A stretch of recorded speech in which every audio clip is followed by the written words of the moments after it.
لا جناح عليكم إن طلقتم النساء ما لم تمسوهن أو تفرضوا لهن فريضة ومتعوهن على الموسع قدره وعلى المقتدر قدره متاعا بالمعروف حقا على المحسنين. وإن طلقتموه بمن من قبل أن تمسوهن فقد فرضتم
uncle একটু একটু একটু আঙ্কেল না একটু সামনে যান, একটু সামনে যান, সামনে যান, সামনে।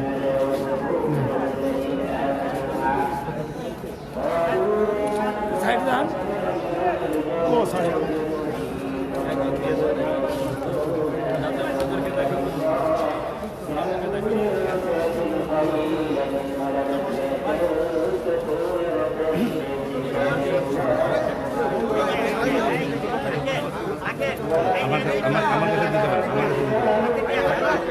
এটা সাইডে দিয়ে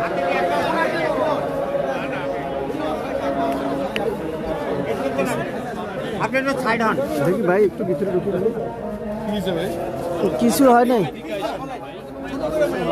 বলবেন যে বেগম জিয়ার যে এত অনুপ্রাণিত হচ্ছেন, মানে কিসে অনুপ্রাণিত হয়ে আপনারা এখানে এসেছেন? প্রথমেই যে সাংবাদিক ভাইরা এই নিউজটা কভার করতেছে সবাইকে সংসদ কেন্দ্রীয় কমান্ড কাউন্সিলের পক্ষ থেকে সংগ্রামী সালাম অভিনন্দন।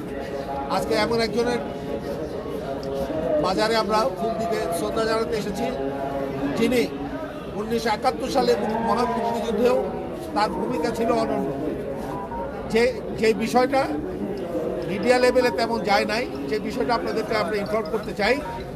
25শে মার্চের রাত্রে জিয়াউর রহমান সাহেবকে যখন পাকিস্তান সেনাবাহিনীর সোয়াত জাহাজ থেকে অস্ত্র খালাস করার জন্য পাঠানো আসেন,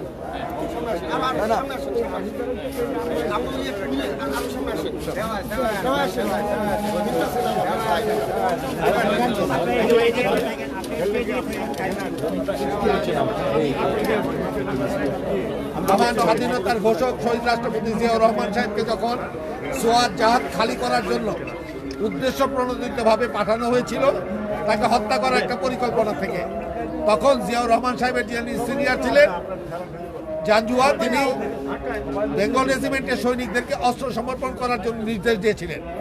তখন যে সুবেদার মেজর সে বেঙ্গলের চার্জে ছিলেন, তিনি দৌড়িয়ে বেগম খালেদা জিয়ার সাথে দেখা করেন, বলেন আমাদেরকে তো অস্ত্র সারেন্ডার করতে বলছে, আমরা কি করব।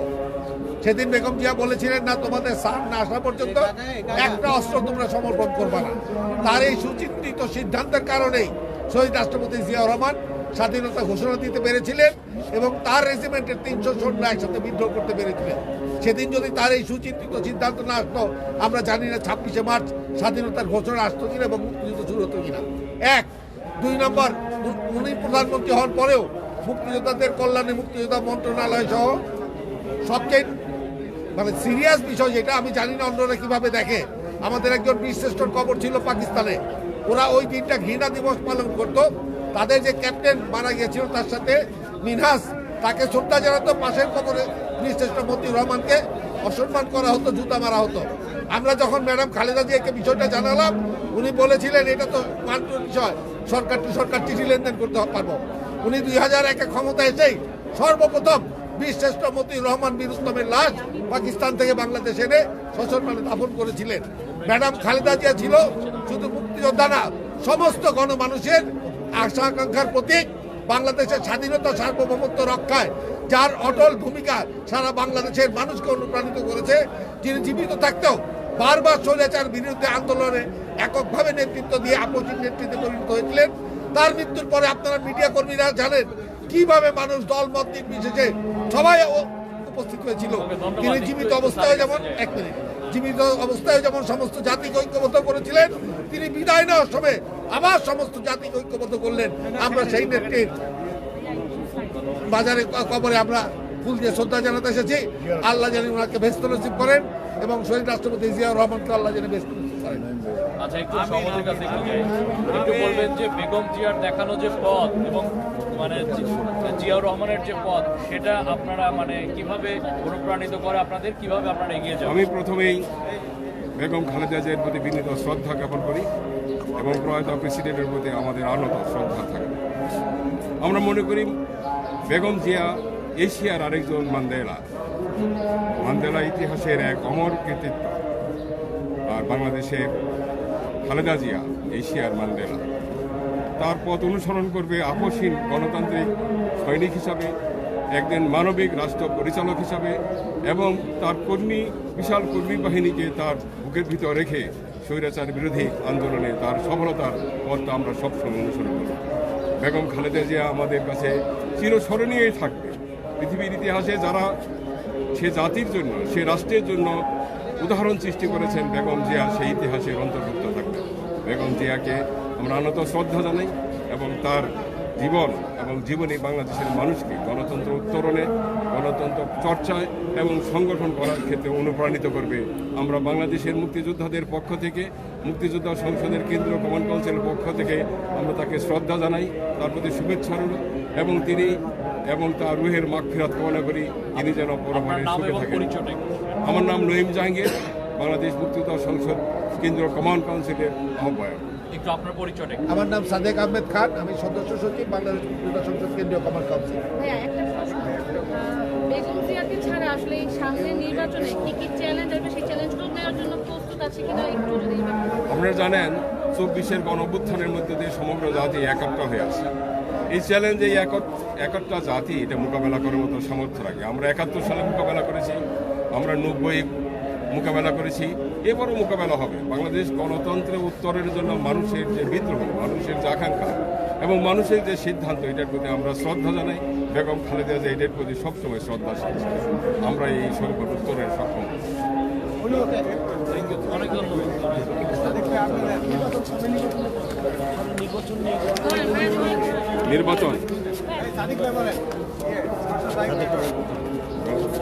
নির্বাচন নিয়ে যতই ষড়যন্ত্র হোক না কেন, বাংলাদেশের মানুষ দীর্ঘদিন পরে একটা নির্বাচনের সুযোগ পেয়েছে, ভোট দেওয়ার সুযোগ পেয়েছে।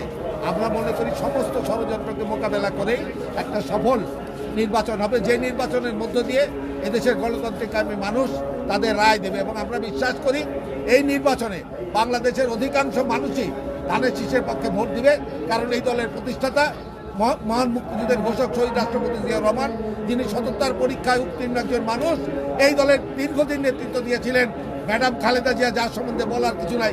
এশিয়ার নেলসন ম্যান্ডেলা আমরা বলতে পারি, সবচেয়ে নির্যাতিত হয়েও যিনি দেশের মানুষের জন্য কখনো কারোর সাথে আপোষ করেন নাই এবং একজন অবসম্বিত নেতা হিসাবে সারা পৃথিবীর দৃষ্টি আকর্ষণ করেছিল বাংলাদেশের যে মানুষটি, তিনি আমাদের সকলের শ্রদ্ধেয় বেগম খালেদা জিয়া। আমরা মনে করি তার দেখানো পথেই এদেশের গণতান্ত্রিক মানুষ আগামী 12 তারিখে নির্বাচনে ভোট দিয়ে মানুষের গণতান্ত্রিক অধিকার প্রয়োগ করে তাদের প্রতিনিধি নির্বাচিত করবে। এক মিনিট আমি যে কথাটা বলতে চাই, আমাদের 72 সালে সংবিধানের যে স্বৈরাচারিতা, ফ্যাসিজম যেটা লিপিবদ্ধ ছিল, এই গণঅভ্যুত্থানের মধ্যে যে রাষ্ট্র সংস্কার এবং যে আমাদের সংবিধান সংস্কারের যে কর্মসূচি গ্রহণ করা হয়েছে, সেটা 31 দফার মধ্যে রয়েছে এবং অন্যান্য পার্টি যে গণতান্ত্রিক সংস্কারের বিধানটা রেখে জুলাই ঘোষণা করেছে, সেটা আমাদের জাতীয় সংসদে এবং জাতীয় এটা আমি বিশ্বাস করি এটাও সবাই অনুমোদন করবে এবং বাংলাদেশের মানুষ ভবিষ্যতে একটি গণতান্ত্রিক রাষ্ট্রের অধীনে শাসিত হবে এবং শাসক শ্রেণীকে জবাবদিহিতার মধ্যে আনবে। এদেশের মানুষের বিজয়ের এই 24-এর গণঅভ্যুত্থান, 71-এর মুক্তিযুদ্ধ এবং 91-এর গণঅভ্যুত্থান আমাদেরকে সেই কাঙ্ক্ষিত লক্ষ্যে নিয়ে যাবে।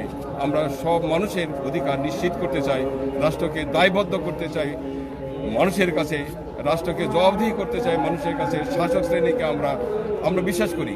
তারেক জিয়া বাংলাদেশে এসেছেন, তিনি এই বিষয়টা অনুধাবন করেছেন এবং উনি একটা কথা পরিষ্কার বলেছেন, 1 নম্বর প্রথমেই বক্তৃতায় বলেছেন, আমরা আধিপত্যবাদের বিরুদ্ধে আমরা কথা বলতে চাই। ভারতীয় আধিপত্যবাদের বিরুদ্ধে তিনি সোচ্চার একটি বাক্য দিয়েই তার পরিষ্কার কথা বলেছেন। দ্বিতীয় কথাটা বলেছেন যে উই হ্যাভ এ ড্রিম, আমাদের একটি স্বপ্ন আছে, আমাদের একটি লক্ষ্য আছে, আমাদের একটা প্ল্যান আছে। সেই প্ল্যানটা কি? সেই প্ল্যানটা হলো মানুষের রাষ্ট্র কায়েম করার জন্য আগামী জাতীয় সংসদ নির্বাচন। আমরা বিশ্বাস করি এটা সফল হবো। আমরা সবাইকে নিয়ে তিনি জাতীয় সরকার করতে চাচ্ছেন, আমরা এদিকে ছেড়ুট জানাই, অভিবাদন জানাই। সব স্তরের মানুষ যাতে ঐক্যবদ্ধভাবে রাষ্ট্র পরিচালনা করার ক্ষেত্রে তার সহযোগিতা, তার এবং নেতৃত্ব এটা যাতে প্রতিষ্ঠা হয়, এটা কামনা করি। সবাইকে অনেক ধন্যবাদ।